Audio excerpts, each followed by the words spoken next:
Warahmatullahi wabarakatuh. Selamat pagi, salam sejahtera untuk kita semuanya. Om Swastiastu, Namo Buddhaya, salam kebajikan rahayu. Tertumpang salam saya, penghormatan kepada yang sebelumnya. Di dalam undangan kami selaku narasumber diberikan waktu 15 menit. Belum apa-apa udah diefisiensi jadi 10 menit. Jadi kalau bisa Pak, karena kami datangnya jauh dan kami adalah pemantik satu-satunya daerah yang diundang, mudah-mudahan nanti kami tidak dipotong dulu sebelum kami menyampaikan seluruh curhatan hati kami yang kami coba rangkum dalam waktu yang sangat efektif dan seefisien mungkin. Mohon izin. Salam hormat kepada narasumber, termasuk saya anggap sahabat saya sekarang karena jadi tempat curhat kami, Pak Suban. Terima kasih banyak. Ya, kami ingin menyampaikan dulu tentang potret fiskal Kabupaten Siak. Bagaimana kami menuju kemandirian dan keberlanjutan. Bapak Ibu yang kami hormati, perkenalkan saya adalah Bupati Siak, Bupati perempuan pertama di Kabupaten Siak, putra asli kelahiran Siak Sri Indrapura yang menjadi bupati. Dahulunya Kabupaten Siak historinya adalah kerajaan. Kerajaan Kesultanan Siak Sri Indrapura terbesar, termegah, terkaya. Kami tahun 1945 Sultan Syarif Kasim II yang menjadi pahlawan nasional kemudian menyerahkan harta dan tahtanya demi kemerdekaan Republik Indonesia. Tahun 45 seluruh kekayaan itu dan harta dan tahta itu diserahkan untuk Indonesia. Saat itu hampir daerah jajahannya di Semenanjung, Sumatera. Dari tahun 45 sampai tahun 99 terbentuknya Kabupaten Siak. Berarti ada range sekitar 54 tahun pasca lahirnya reformasi tahun 97. Selama 54 tahun kami tidak memiliki infrastruktur yang memadai. Bahkan saya selaku anak Siak, RCTI sudah lahir Bapak Ibu tahun 90, tahun 92 sekolah dasar saya masih belajar pakai lampu teplok, lampu minyak. Barulah setelah ada otonomi daerah, Kabupaten Siak menggeliat begitu luar biasanya. Kami bahkan hari ini memiliki infrastruktur yang luar biasa. Dibangun oleh pemimpin-pemimpin Siak sebelumnya. Sekitar 20 tahun atau 2 dekade setelah adanya otonomi daerah, kami memiliki jembatan termegah di Indonesia. Satu-satunya jembatan yang memiliki lift outdoor di Indonesia. Jembatan yang dibangun murni dari APBD Kabupaten Siak. Tidak ada APBD provinsi apalagi nasional. Jalan-jalan kami bagus. Infrastruktur kami bagus. Kantor camat kami punya aulanya. Bahkan ada jalan di Kabupaten Siak yang bisa didarati oleh helikopter saking kayanya Siak akibat adanya otonomi daerah. Bayangkan ada range dari tahun 45 Sultan menyatakan bergabung ke Indonesia, lalu sampai pada lahirnya otonomi daerah tahun 99 kemudian kami menjadi kabupaten, kami nyaris tidak memiliki apa-apa infrastruktur. Tapi berkat adanya otonomi daerah, kami mulai membangun dengan begitu luar biasanya. Jadi otonomi daerah sudah berada pada jalan yang benar, namun perlahan hari ini mulai dikebiri kembali sebelum berkembang menjadi bunga yang bisa memberikan pembangunan yang lebih adil kepada daerah. Mari kita lihat di hadapan Bapak Ibu adalah Istana Siak yang dibangun oleh Sultan Siak dan di bawahnya adalah pembangunan hasil otonomi daerah Kabupaten Siak. Hari ini tantangan dan kondisi existing fiskal kami jelas saja masih banyak PR yang harus kita selesaikan, masih banyak infrastruktur yang harus kami benahi sampai ke kampung-kampung, ada 131 kampung, ada daerah-daerah terisolir yang harus kami terus bangun. Tidak hanya di kabupaten. Namun sayangnya kami mulai mengalami kesulitan fiskal di saat harusnya otonomi daerah kita diperkuat. Jadi kalau ada stigma mengatakan otonomi daerah tidak bisa bangun jalan, tidak bisa bangun jembatan, tidak bisa begini dan begitu, silahkan datang ke Siak dan saksikan bagaimana dampak dari otonomi daerah saat kewenangan itu benar-benar diberikan kepada daerah. Lahirnya Undang-Undang HKPD sesuai dengan tema tentu memberikan kami kebingungan. Justru kami nilai ada sedikit perlambatan. Tujuannya baik, tetapi transparansinya juga harus kami pertanyakan. Ketergantungan kami kepada transfer pusat dalam bentuk DBH itu menjadi sesuatu yang mutlak. Kami tidak bisa juga dikatakan cari dong, kreatif dong, cari PAD. Bagaimana kami mau mencari PAD, Pak? Sementara di satu sisi kami ini di bawah kaki rakyat kami adalah sumber daya alam, di atasnya adalah sumber daya alam dalam bentuk kembali ke daerah dalam bentuk dana bagi hasil. Bagaimana kami bisa dituntut kreativitas ketika kekayaan itu ada di depan mata kami, disaksikan oleh rakyat kami, tetapi dalam bentuk dana bagi hasilnya terus dikurangi, dan dikurangi. Malah DAK-nya sekarang ada yang sampai 0, Pak. Transfer di 2026, pemerintah pusat izin Pak Suban, saya menyampaikan bukan pemotongan katanya, tetapi pengalihan. Di pengalihan 50%. 50% pengalihan di dalam Undang-Undang APBN 2026 itu setara lebih dari 1,5 triliun, setelah sebelumnya dana kurang salur dan kurang bayar dari pemerintah pusat untuk DBH 2023-2024 juga masih tertahan 1,5 triliun. Artinya 1 triliun uang SIA hari ini masih tertahan oleh kebijakan pusat. Ini sama seperti jantung, hati, usus, empedu, semua isi perut Kabupaten Siak hari ini tertahan di pemerintah pusat. Kalau ada bahasanya pengalihan, saya hanya bisa mengatakan begini Bapak-Bapak. Bagaimana bisa kebutuhan rakyat di daerah yang beragam dikompensasikan dalam bentuk kebijakan yang seragam? Jangankan Aceh sampai Papua yang berbeda-beda. Satu kampung antar kampung di kecamatan kami saja kebutuhannya berbeda-beda. Jadi agak sulit kami misalnya mengatakan dikompensasikan ke daerah dalam bentuk program. Misalnya program-program yang bersifat seragam, saya nggak usah sebut programnya. Karena saya masih punya 2 anak yang kecil-kecil, nanti dibilang saya nggak mendukung pemerintah pusat juga nggak enak. Kami sangat mendukung sekali, programnya jalan dengan baik di tempat kami. Alhamdulillah. Tapi 1,5 triliun ini luar biasa. Next, agak cepat moderator, nanti kena potong waktunya. Ini 1,5 triliun yang masih kurang salur dari pemerintah pusat. Saya curhat selalu ke Pak Suban. Saya terus berjuang selaku kepala daerah yang terlambat dilantik, meskipun kami sudah menang dari bulan November, tapi harus melalui drama MK 2 kali. Kami dilantik bulan Juni 2025, tanggal 4 Juni, berarti besok adalah tepat 1 tahun kami menjabat. Saya tidak mau disebut bupati yang mengeluh. Ini bukan mengeluh, ini adalah berjuang menyampaikan kondisi real di daerah. Bahwa kami menginginkan hak kami. Kami bukan dalam posisi mengemis, tetapi meminta haknya rakyat Siak atas kekayaan yang nampak di depan mata mereka dan sempat mereka nikmati dan hasilnya juga bisa terlihat, namun sekarang pelan-pelan dipreteli kembali. Mohon izin Bapak Ibu, daerah 3T kami masih membutuhkan jalan, masih membutuhkan listrik, masih membutuhkan fasilitas infrastruktur lainnya. Tapi di Undang-Undang APBN 2026, ini ada Pak Suban, pertama kali saya berjumpa beliau, saya baru tahu, jujur Pak, pas di ruangan itulah saya pertama tahu bahwa di 2026 DBH kami dipangkas lagi sebesar 50%. Next. Inilah yang kami perlu kritisi dari hubungan keuangan pusat dan daerah. Kami butuh transparan, Bapak Ibu. Daerah kami butuh kepastian. Yang kami butuh kepastian supaya apa? Saat penyusunan perencanaan tidak meleset. Karena di Desember, November kemarin dijanjikan cair 100 miliar awalnya Pak Suban. Sempat muncul di sistem 100 miliar. Kami langsung bikin perencanaan apa-apa yang akan kami bayarkan, apa-apa yang akan kami kerjakan. Tapi kemudian ditarik kembali di dalam sistem, lalu turun jadi 50, lalu turun jadi sekian miliar, ujung-ujungnya hanya dikirim separuhnya. Itu membolak-balikkan dan memporak-porandakan pemerintah daerah. Nah, kemudian kami disalahkan kenapa silpa. Padahal yang bikin itu salah satunya juga ketidakpastian Pak Suban.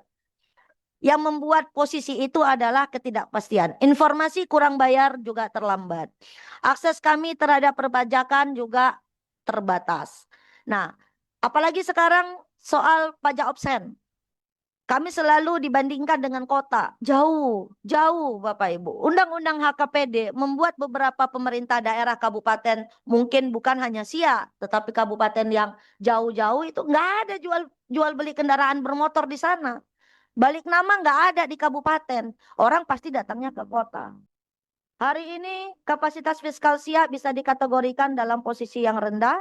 Anatomi kejatuhan fiskal dalam skala masif di sektor-sektor kunci memaksa saya selaku bupati untuk mematikan mesin mayoritas OPD kami. Ini dampaknya pada pelayanan, Pak. Ini dampaknya memukul pelayanan publik, pelayanan rakyat. Ya kalau gitu bupati cari dong PAD. PAD kami stabil bahkan bisa melampaui target. Tetapi sebesar apapun PAD yang kami hasilkan, sangatlah timpang dengan uang yang hak kami yang kemudian dipotong itu. Atau dipangkas atau dialihkan, itulah bahasanya apalah. Ya. Terlalu timpang, terlalu besar. Kami harus mengejar kesenjangan fiskal akibat kebijakan. Ada mandatory spending juga yang dibebankan kepada APBD. Karena ini kami ingin kalau bisa yang namanya mandatory spending ini tidak masuk di dalam penghitungan APBD. Karena kelihatannya APBD-nya besar tetapi sudah dikunci-kunci. Kami nggak bisa kemana-mana lagi Pak. Dana desa 10% sudah harus masuk di situ. Seolah-olah APBD-nya terlihat besar padahal di dalamnya ada kewajiban-kewajiban mutlak yang sudah dikunci yang membuat visi misi kepala daerah menjadi nomor sekian. Jadi tidak ada lagi yang namanya desentralisasi itu. Sekarang kami hanya menjalankan program pusat yang dititipkan di daerah. Jadinya seperti itu. Next. Next saja kami ingin memberikan contoh penghitungan. Ada 3 sektor sumber daya alam yang ada di Kabupaten Siak. Ada perkebunan, kehutanan, minyak, dan gas bumi. 3 sektor saya akan bedah satu saja. Pasal 33 ayat 3 Undang-Undang Dasar 45. Saya kira ini perlu kita ingat dan betul-betul kita terus saya kira semua pemangku kebijakan nasional, provinsi, daerah, semua paham tentang undang-undang ini. Bahwa bumi, air, dan kekayaan alam yang terkandung di dalamnya dikuasai oleh negara dan dipergunakan sebesar-besarnya untuk kemakmuran rakyat. Pertanyaannya, apakah rakyat di daerah penghasil sumber daya alam itu sudah mendapatkan keadilan dan kemakmuran? Ini masih bisa kita perdebatkan. Saya hanya akan membawa satu contoh dari sektor migas saja, Pak. Di mana migas kami turunnya drastis gila-gilaan, Pak. Mungkin lebih dari separuh. Apa artinya uang 100 miliar ketika kerusakan lingkungan, ekologi, sumber daya alam yang tereksplorasi itu adanya di tempat kami tapi kami tidak mendapatkan kompensasi apapun. Ada kebijakan burden sharing subsidi energi nasional. Dalam konteks migas nasional, kebijakan burden sharing ini merupakan mekanisme pembagian beban fiskal antara pemerintah pusat dan daerah akibat meningkatnya subsidi energi nasional. Melalui kebijakan ini, kami harus menanggung beban subsidi energi nasional. Tetapi alokasi dana yang kami terima tetap flat, Pak. Berdasarkan ketentuan perhitungan DBH dari PNBB Minyak Bumi, untuk pemerintah pusat itu 84,5%. Pemerintah daerah hanya dapat 15,5%. Itu pun daerah penghasil kami hanya dapat 6,5%. 6,5% masih harus dikurangi lagi dengan faktor pengurang burden sharing tadi, Pak. Dan faktor pengurang badan sharing ini sejak tahun 2021 terakhir sudah tidak dibuka lagi kertas kerjanya oleh Kementerian Keuangan. Izin Pak Subhan. Kami tidak tahu lagi faktor pengurangnya dari apa, Pak. Kami tidak tahu lifting, kami tidak tahu tentang penghitungan yang lain-lain. Kami tidak tahu tentang kos produksi dan lain sebagainya. Tahu-tahu pokoknya kurang aja. Daerah mengalami keterbatasan informasi secara utuh untuk mekanisme pengurangan DBA. Kertas kerjanya tidak dibuka lagi sejak tahun 2022. Kalau nggak salah untuk penghitungan 2023. Izin kalau salah nanti dikoreksi oleh Pak Suban. Padahal faktor pengurang ini penting untuk kami melakukan evaluasi penganggaran. Komponen pengurang DBH kita sama-sama tahu bahwa negara harus menanggung subsidi BBM dan LPG 3 kilo, bansos, subsidi listrik, kompensasi BBM. Harusnya ketika harga minyak dunia naik nih, hari ini nih, kami daerah penghasil harusnya secara logikanya kami juga dapat penghasilan yang naik. Tapi enggak, Pak. Enggak seperti itu lagi sekarang melalui Undang-Undang HKPD. Dari turunannya lewat PMK. Next. Sebelum PMK kenaikan ICP, PNBP-nya naik, DBH migas daerah naik. Tapi setelah PMK kenaikan ICP, PNBP-nya naik, harus dikurangi dulu dengan subsidi dan kompensasi, baru sisanya menjadi DBH daerah. Itu pun di dalam undang-undang DBH daerah dipotong lagi 50%. Saya koreksi, karena pemerintah pusat tidak mau dibilang dikurang, dialihkan 50%. Sementara harus diakui bahwa kami daerah masih bergantung dari DBH migas. Jangan minta kami kreatif. PAD, kami kreatif, Pak. Sangat kreatif. Tapi nggak mungkin daerah kami ini sebagian sudah beralih menjadi HTI, HGU, izin-izin, beban izin. Kayak mana mau kreatif dari izin-izin yang hari ini dikeluarkan oleh pemerintah pusat? Apa yang mau kami tarik pajaknya, Pak? Kekayaan itu ada di bawah kaki rakyat kami. Dalam bentuk minyak bumi. Kekayaan itu ada di depan mata rakyat kami. Akasia dibawa di hadapan mereka. Tapi bapak-bapak mau tahu nggak berapa DBH sawit kami? DBH sawit kami berkurang hanya tinggal 6 miliar, Bu. 7 miliar kalau nggak salah saya. DBH migas, DBH kehutanan kami 7 miliar. Itu hanya setara 1 kilo jalan. Katanya, oh nanti kan kepala daerah bisa minta lewat jalan apa? Impres jalan. Bayangkan kebutuhan kami ratusan kilo, impres jalan kami tahun kemarin hanya dapat 1 kilo jalan, Pak. Impres jalan hanya dapat 1 kilo jalan. Daerah penghasil minyak, daerah yang kaya dengan kekayaan alam ini hanya dapat 1 kilo jalan saja tahun 2025 kemarin. Komponen bansos meningkat, implikasinya daerah penghasil mengalami double burden. Kami tidak menerima penuh kenaikan DBH, tetap menghadapi inflasi, kenaikan biaya logistik, tekanan sosial ekonomi juga tinggi. Siap kehilangan potensi DBH saat harga minyak naik. Secara fiskal, harusnya kenaikan harga minyak meningkatkan DBH daerah penghasil, namun melalui PMK, kenaikan penerimaan migas terlebih dahulu harus dipotong dengan subsidi energi nasional. Dampaknya Siak tidak menikmati penuh yang namanya windfall migas, ruang fiskal daerah menjadi melemah. Padahal Bapak Ibu, ini yang harus kami tanyakan ke pemerintah pusat. Kami daerah penghasil ini harus menanggung yang namanya kerusakan lingkungan. Kami harus menanggung penurunan kualitas jalan. DBH migas dihitung dari ekspor CPO. Ekspor CPO untuk daerah pengepul Dumai dapat 1%, Pak Suban. Tapi kami daerah yang dilalui oleh truk-truk sawit ini kami nggak dapat apa-apa, Pak. Padahal mereka lewatnya di jalan kabupaten. DBH-nya dikurangi, impres jalannya kami harus kayak ngemis-ngemis ke pusat. Sementara jalan kabupatennya rusak, kami nggak dapat apa-apa. Kami punya 200.000 hektar lebih sawit cuma dapat 7 miliar, Pak. 200.000 lebih hektar kehutanan kami cuma dapat 6 miliar. Di mana logikanya? Bagaimana cara menghitungnya? Di mana letak adilnya? Di mana implementasi undang-undangnya?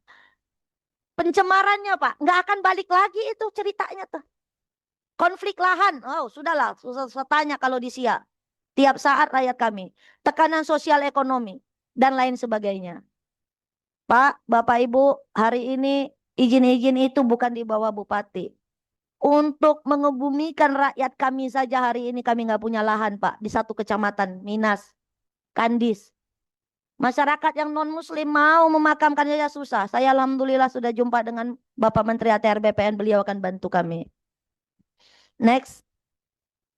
Ketimpangan fiskal bagi daerah penghasil dari mekanisme burden sharing ini, daerah penghasil ikut menanggung subsidi nasional melalui pengurangan DBH. Kami harus penerimaan sumber daya alam digunakan untuk menjaga APBN, subsidi, stabilitas energi nasional, akibatnya terjadi fiskal disinsentif, ketidakpastian DBH, kemampuan pembangunan daerah menjadi menurun. Ini analisa keadilan fiskal, permasalahan utamanya Pak. Beban subsidi logikanya bersifat nasional. Namun mengapa pengurang DBH terbesar justru dibebankan kepada daerah penghasil? Beban subsidinya bersifat nasional, tapi daerah penghasilnya, pengurang terbesarnya dibebankan juga ke kami. Sudahlah dapatnya sedikit, kami harus berkontribusi lagi terhadap subsidi energi nasional. Daerah non penghasil, kan katanya kita NKRI. Kita harus ikut bersama-sama menolong. Oke, fair. Nggak apa-apa, kami cinta Republik ini. Kami bagian dari Republik ini. Daerah non penghasil tetap menikmati subsidi. Itulah bentuk bahwa kita NKRI. Tapi mengapa daerah penghasil mengalami tekanan fiskal yang lebih besar? Dan tidak ada kompensasi ekologisnya. Padahal daerah penghasil mengalami yang namanya degradasi lingkungan, eksploitasi SDA, penurunan daya dukung wilayah. Seperti yang saya ceritakan tadi, di Minas Pak, hari ini kami bertemu dengan BMN, barang milik negara. Tidak ada RTH Pak di sana. Air putih, air bersih aja susah. Itu di rumahnya penghasil migas terbesar di Republik kita, PHR, Pertamina Hulu Rokan. Itu rumahnya PHR Pak. Berseberangan langsung dengan lebih dari 60.000 rakyat kami di Minas. Tapi di Minas untuk air bersih kayak gini aja mereka harus beli Pak. Hanya untuk mencuci baju aja mereka harus beli.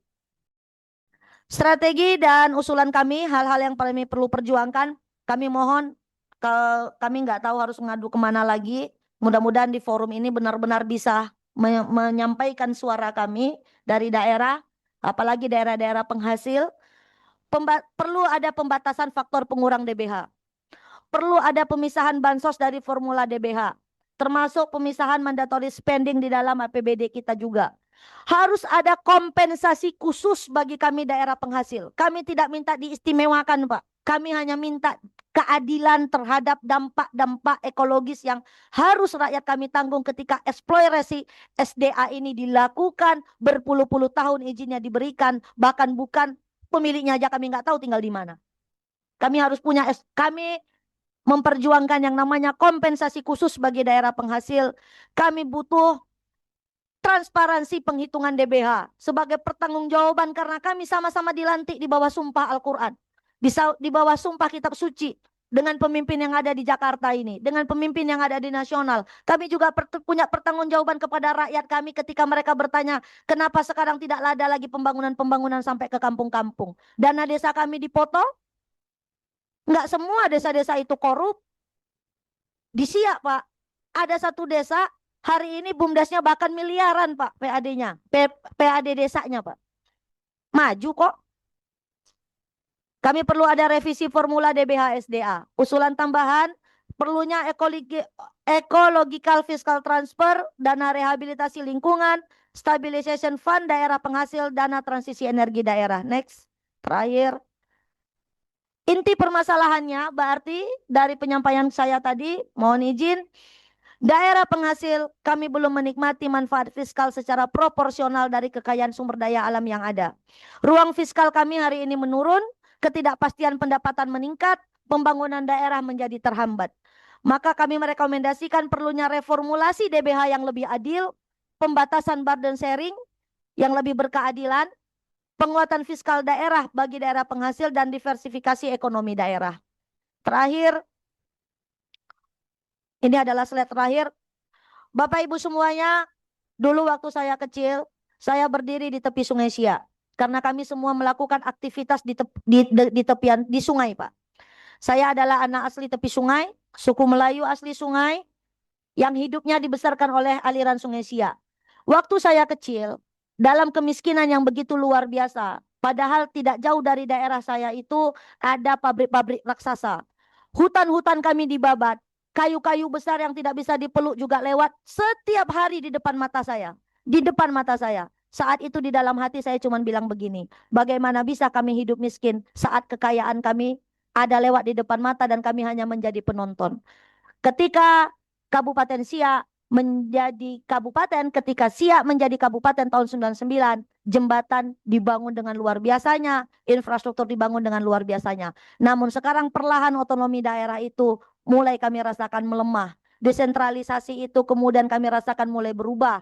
Karena itu kami ingin otonomi daerah setelah berubah menjadi sekedar beban administrasi sentralistik saja. Pemerintah daerah kehilangan diskresi mutlak atas pembangunan wilayahnya sendiri. Dan ini tentu saja sangat kami sayangkan. Kami ingin hentikan resentralisasi kewenangan pajak karena intervensi pusat yang berlebihan terhadap kewenangan pajak daerah harus dievaluasi. Adanya standarisasi tarif, kembalikan kemandirian daerah dalam menggali potensi pajak daerah. Dan terakhir sebagai penutup, di slide saya yang terakhir, saya ingin menyampaikan desentralisasi fiskal kehilangan maknanya jika pemerintah pusat menuntut efisiensi dengan cara mematikan kemandirian daerah. Keadilan sejati harusnya tidak diukur dari seragamnya aturan, melainkan dari kemampuan aturan tersebut untuk menghidupi dan memakmurkan daerah. Demikian yang bisa saya sampaikan, lebih dan kurang saya mohon maaf. Assalamualaikum warahmatullahi wabarakatuh. Ya, terima kasih. Pertama saya mau mengucapkan terima kasih dulu atas adanya terlaksananya forum ini. Bagaimanapun karena saya adalah hari ini pemimpin yang dipilih elektoral, yang dipilih oleh rakyat, lalu bersumpah setia di bawah kitab suci, maka kami perlu menyampaikan ini. Mudah-mudahan dari Bapak Ibu yang hadir di sini menyampaikan kembali apa-apa yang kami sampaikan. Kunci dari persoalan hubungan pusat, keuangan pusat dan daerah, saya dari sudut pandang kami kepala daerah ini adalah trust, Pak. Intinya kepercayaan yang tengah hilang, kepercayaan yang tengah dipertanyakan, yang dulunya pernah diberikan kepada daerah sebagai mandatori dari reformasi dalam bentuk desentralisasi otonomi, hari ini lagi nggak dipercaya, Pak, simpelnya. Kepala daerah lagi nggak dipercaya.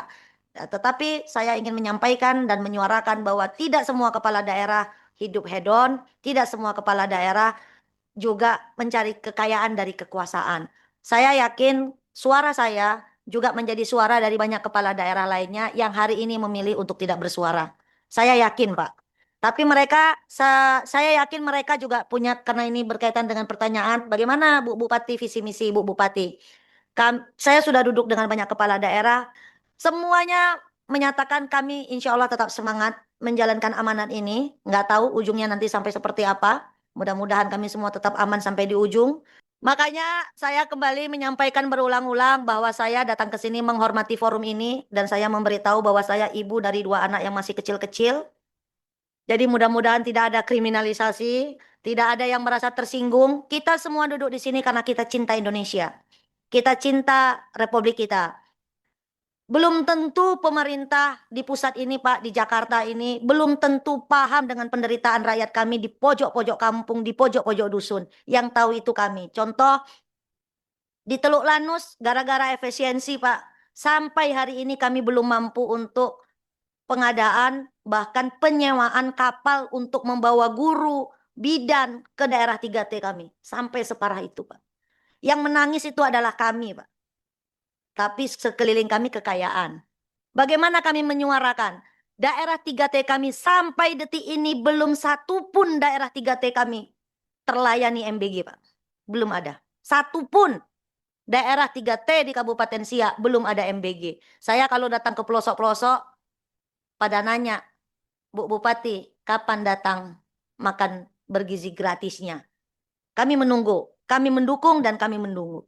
Kami juga sudah menghibahkan 100 hektar lahan di kawasan industri kami untuk mendukung Brigif Ketahanan Pangan, 20 hektar untuk sekolah terintegrasi, 8 hektar untuk sekolah rakyat. Kami selalu mendukung program-program nasional, tapi mohon berilah sedikit kepercayaan kepada kepala daerah karena kita sama-sama dipilih oleh rakyat. Ada visi misi yang hari ini kami dahulukan visi misinya Bapak Presiden daripada visi misi kami. Bahkan saya terang-terangan menyatakan visi misi kepala daerah hari ini bisa dikatakan mengalah. Kami harus mendukung visi misi Bapak Presiden. Kalau visi misi Bapak Presiden terpenuhi, maka visi misi kepala daerah juga pasti terpenuhi. Dan kami juga perlu juga di pemerintah, terutama di Bappenas atau di kementerian-kementerian, kalau kami disuruh mengetuk-ngetuk pintu terus-menerus ke Jakarta, Pak, berebut dengan ratusan daerah lainnya, sementara kebutuhannya itu jelas, itu juga berbiaya, Pak. Berapa tiket pesawat, berapa tiket hotel, berapa lama saya harus meninggalkan rakyat saya di daerah hanya untuk mendapatkan sesuatu dari pemangkasan atau pengalian anggaran tidaklah sebanding dengan apa yang kami dapatkan. Seperti yang saya contohkan, impres jalan kami cuma dapat 1 kilo untuk Kabupaten Siak. Dan ketika saya tanyakan sama kepala dinas, mengapa nggak usulkan jalan yang itu, jalan yang itu, jalan yang itu? Bu, itu ada syaratnya, harus rusak di atas 70% dulu, Pak. Harus rusaknya di atas 70-80%. Sementara rusak 20% saja ibu hamil belum tentu bisa dibawa keluar dari kampungnya, Pak. Rusak 20% saja anak-anak sekolah sudah tidak bisa lagi berangkat ke sekolah. Lalu kalau ditanya, dulu kemana aja uangnya silakan datang ke SIA. Pada beberapa titik otonomi sudah kami jalankan dengan baik. Anggaran raya sudah kami jalankan dengan baik. Tetapi kan otonomi baru berusia 20 tahun, Pak, udah dikebiri.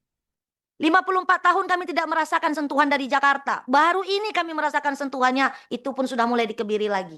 Jadi kami mohon semoga suara ini bisa kita sampaikan, terlepas bahwa ada kewenangan bla bla bla segala macam DPD DPR, kami yakin siapapun yang punya niat baik untuk Republik ini, mudah-mudahan Tuhan berikan jalan untuk kita semuanya. Terima kasih. Assalamualaikum warahmatullahi wabarakatuh.